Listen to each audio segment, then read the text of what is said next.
Hello, everyone, and welcome to the return of the Culture Core podcast. I know that the show is about an hour and 8 minutes behind schedule, but was up a little late last night following updates from Ukraine, keeping an eye on that situation. So, in case you live under a rock, this is the situation in Ukraine right now. Russia and Belarus have been working in cooperation, and Russia has launched a three-pronged invasion from the north, south, and east, with recent pushes into Kharkiv, Kherson in the south, and then Kiev in the north has repulsed several attempted incursions into the capital. Some other highlights are that Zelensky is supposedly planning to meet for peace negotiations today or at some point in the near future on the Belarusian Ukrainian border. Previously, he had refused to go to talks in Minsk, Belarus, at the request of Putin, as Belarus has been cooperating with Russia significantly. But yeah, as of about 4 or 5 days ago, Russia first sent in peacekeeping, quote-unquote, troops into eastern Ukraine, the Luhansk and Donetsk regions, and that gave way to a full-fledged invasion with military missile strikes all around the country, airstrikes on military targets, later turning to critical infrastructure in the next phase. It's only 5 days in, but the invasion so far has been going not ideally from the looks of it for the Russians, facing severe sanctions from the West, further support in terms of weapons and supplies from the West. A refugee crisis is in full swing, with reportedly as many as 150,000 refugees created from this so far. And yeah, it's a pretty intensive situation as it stands. Well, this is definitely the top story of the week, and I hope that gave you a good overview of what's going on. This is also the first episode of the Culture Core podcast in a solid minute. It's been pretty busy in my own life, and I'm finally having a chance to sit down and restart this thing. Hoping to have it a weekly recurrence. Might miss one weekend every once in a while, but the goal and intent is to capture stories from the past week that are relevant on the global and national scale, and to bring a more objective, even statistical, and as unbiased as possible look at what's going on, because I know that in today's world it's hard to find an unbiased or an attempted unbiased view. There are some good channels out there, but yeah, so that's the situation as it currently stands here in Ukraine. Apparently Russia has also just put their nuclear arsenal on full readiness. This war is not popular in Russia from the sounds of it. There have been protests in St. Petersburg, Moscow, Tbilisi, Georgia, which is not Russia, but there's also been large-scale anti-war protests just around the world in solidarity and support for Ukraine. And it's important to note that there is popular support for Western intervention with boots on the ground, but that would spell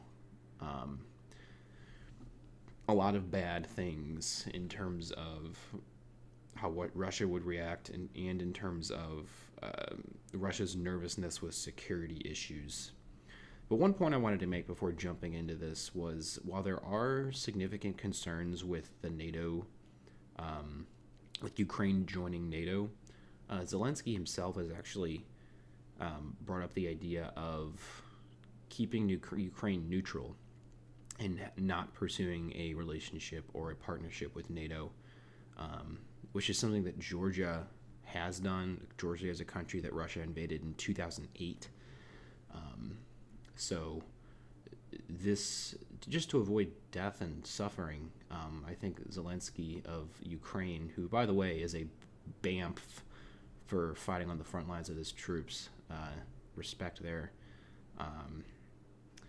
he's kind of trying to resolve this issue before it gets out of hand. Because one other comment outside of this NATO concern is that Russia hasn't really gone full scale because of they're trying to, Putin's quoting was demilitarize and denazify Ukraine.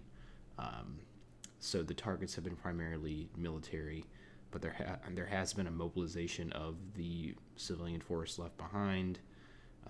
There have been incidences where civilians have been killed. So a lot there, but yeah, hopefully calmer heads prevail. It is always difficult to see what's actually going on given the fog of war, but the overall point is that Russia's invasion of Ukraine was not justified at all. If they were concerned about Ukraine's partnership with NATO, there were other paths forward. And that kind of leads me to the first topic I wanted to talk about today, which was, I'm going to take down this picture here on the screen.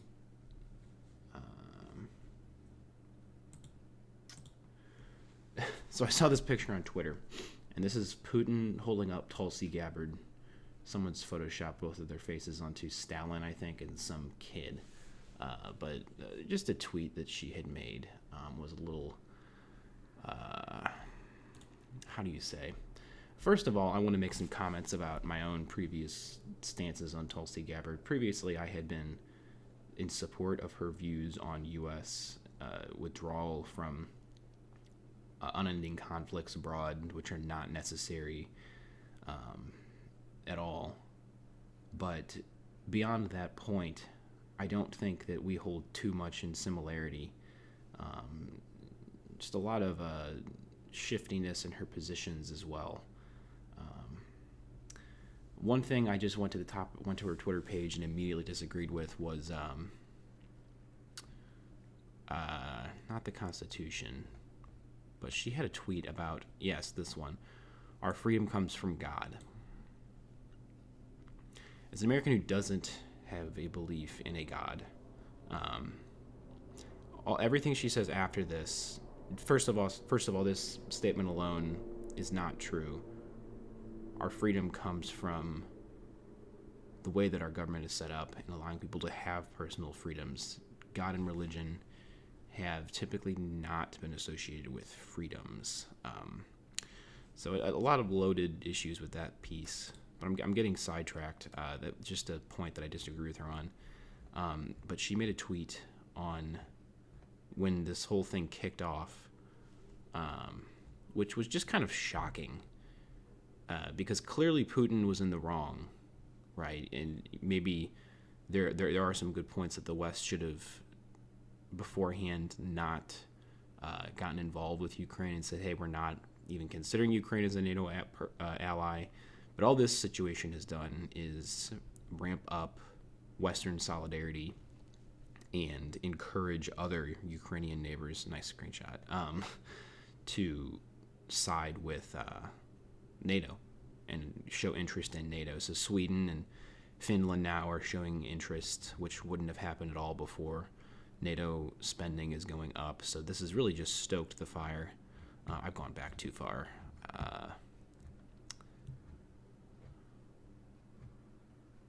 Let's see where it is. Here it is, right here. So this war and suffering could have been easily avoided if Biden admin/NATO had simply acknowledged Russia's legitimate security concerns regarding Ukraine's becoming a member of NATO, which means that U.S. NATO forces are on Russia's border. First of all, Latvia, Lithuania, and Estonia are already NATO members, and they're already on Russia's border. And this has never been a problem before. This is about Russia wanting to extend its own sphere of influence, which you can see evidence through in the past few conflicts in Chechnya, Georgia, in Ukraine in 2014, and Crimea. Just trying to restore old spheres of influence under Putin more recently. So while her point here has a little bit of credence, the fact she made this immediately after the whole thing kicked off was just shocking, frankly. And I'm a little bit just feelings of regret having backed this person at one point. Because clearly the aggressor here is Russia, and you can't enable that kind of aggression. That's exactly what this is doing. Regardless of the situation beforehand, Putin had choices as to what he was going to do. So, that's that. We'll go ahead and move on. I wanted to look at this picture here. This picture of the Brandenburg Gate lit up in the blue and white Ukrainian colors. Awesome. Very neat. And you see this around the world as well, with the Eiffel Tower and other major landmarks. And there was a huge anti-war protest in Germany yesterday. Thousands and thousands of people, which is great. I don't think anyone wants this war, except for Putin. It seems. Putin seemed to want to come to the negotiation table at one point, but on very odd terms. As I said, wanting to meet in Minsk, which is where his part of his invasion came from, into Chernobyl borders between Belarus and Ukraine. So, yeah, wanting to meet in an ally, it doesn't make any sense. But they have recently agreed to meet on the border. So moving on from that, yeah, an interesting heavy commentator, Marco Rubio. I don't think I had much of a point here other than Marco Rubio. FX Street is a pretty good live update. Another thing is, the SWIFT sanctions against most Russian banks. That's been another significant point. But there's this whole argument that they could switch over to the Chinese system, which is possible, but also not. It might not happen. During a UN vote condemning Russia's invasion of Ukraine, 3 countries are abstained: the United Arab Emirates, India, and China. I believe that was it. Every other member nation supported the condemnation. But I want to wrap up talking about Ukraine here. I've been going on for a solid, I don't know how long. Looks like 13 minutes. So hopefully that gives you a good overview of what's been happening. But this is a great resource as well. Live UA map of what's going on from a live perspective. It links right to live tweets, so you don't have to sift through Twitter yourself. But anyway, sometimes this happens.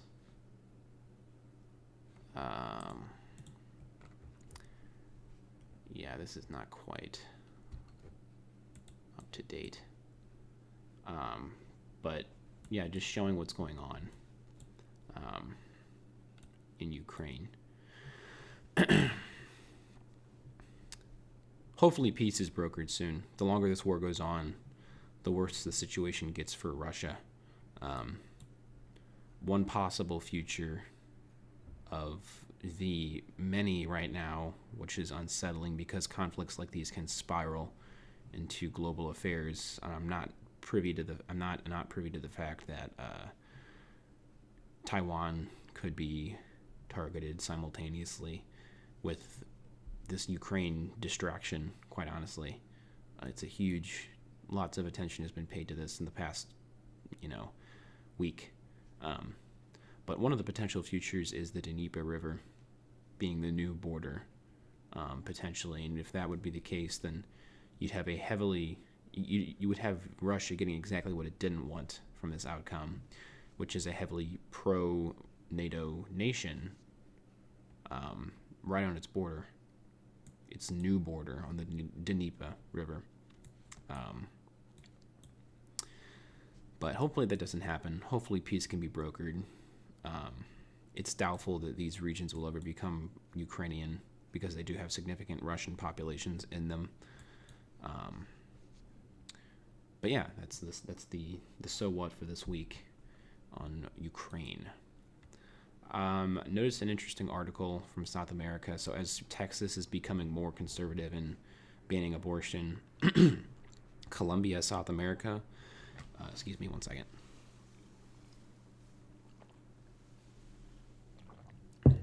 Colombia became the third Latin American nation to decriminalize abortion. So that's big news. That's very big news. Which is awesome. So that's an update there. Big progress for countries south of the U.S. Another interesting piece from the Department of Justice recently was that some Peruvian brothers were sentenced to 7 years in prison for defrauding thousands of Spanish-speaking immigrants, which is just kind of eyebrow-raising, you know. Individuals from South America working to scam their fellow Latin American Spanish-speaking immigrants out of money. So just people being people. Today's show was not intended to be super long. I just had a few articles I wanted to just scroll through briefly and talk about. But thank you. Thank you for talking and tuning into this short episode. I will be back next week with a little bit more of a, hopefully, agenda. I did have an agenda this week, but it became a little bit more improvised towards the end of it. But thanks for watching, and I'll see you all next time.